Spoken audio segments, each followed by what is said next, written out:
સમગ્ર દેશને હરિયાળો બનાવવા માટે વડાપ્રધાન નરેન્દ્ર મોદીએ એક પેડ માં કે નામ અભિયાન શરૂ કર્યું। આ અભિયાનને વેગવંતુ બનાવવા માટે મુખ્યમંત્રી ભૂપેન્દ્રભાઈ પટેલના માર્ગદર્શન હેઠળ સમગ્ર રાજ્યમાં તારીખ 8 થી 14 ઓગસ્ટ સુધી વૃક્ષારોપણની ઝુંબેશ ચલાવવામાં આવનાર છે। આ ઝુંબેશ અંતર્ગત 17 કરોડ વૃક્ષો રોપવાનું આયોજન કરવામાં આવ્યું। શિક્ષણ મંત્રી ડોક્ટર કુબેરભાઈ ડિંડોરના અધ્યક્ષસ્થાને પુણ્યાવાંટ એકલવ્ય મોડેલ રેસિડેન્શિયલ સ્કૂલ ખાતે 75મા વન મહોત્સવ 2024ની જિલ્લા કક્ષા દ્વારા ઉજવણી કરવામાં આવી હતી। કાર્યક્રમની શરૂઆતમાં સાંસ્કૃતિક નૃત્ય રજૂ કરવામાં આવ્યું હતું। કાર્યક્રમના અંતે મહાનુભાવો દ્વારા વૃક્ષારોપણ કરવામાં આવ્યું હતું તેમજ વૃક્ષ રથને લીલી ઝંડી આપી પ્રસ્થાન કરાવવામાં આવ્યું હતું। આ કાર્યક્રમમાં જિલ્લા પંચાયત પ્રમુખ મલકાબેન પટેલ તેમજ ધારાસભ્ય રાજેન્દ્રસિંહ રાઠવા, જયંતિભાઈ રાઠવા, જિલ્લા કલેક્ટર અનિલ ધામેલિયા, પ્રાયોજન વહીવટદાર અને જિલ્લા વિકાસ અધિકારી સચિન કુમાર, જિલ્લા પોલીસ અધિક્ષક ઇમ્તિયાઝ શેખ, નાયબ વન સંરક્ષક દેસાઈ તેમજ તાલુકા પંચાયતના પ્રમુખ તથા ગ્રામજનો ઉપસ્થિત રહ્યા હતા।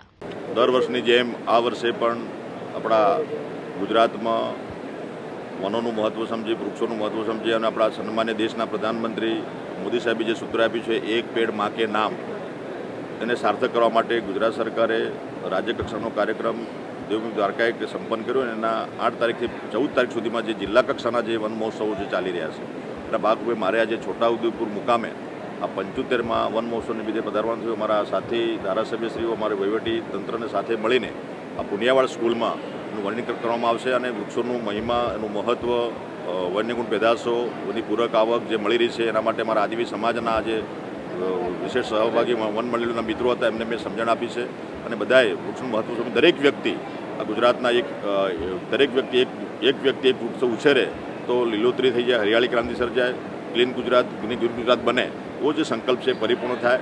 લોક ભાગીદારીથી આપણે આ વૃક્ષની મહિમા અને વૃક્ષારોપણ વધુમાં વધુ થાય એવું સરકારની ઈચ્છા છે। સાથે સમાજના વડીલો પણ આમાં સહભાગી બને, યુવાનો સહભાગી બને તો હું નથી માનતો કે આવનારા સમયમાં આજે વૃક્ષો આપણે વધ્યા છે પણ સવિશેષમાં વધારો થશે તો ઓક્સિજનની માત્રા પણ જળવાશે અને આ જે ક્લાઇમેટ ચેન્જ જે થયું છે, વાતાવરણમાં જે પરિવર્તન થયું છે ફરી પુનઃ એનું સ્થાપન થઈ શકશે। એના માટે રાજ્ય સરકાર અને કેન્દ્ર સરકાર અને અમારા ફોરેસ્ટ વિભાગના કર્મચારીઓ સવિશેષ એમાં યોગદાન આપી રહ્યા છે।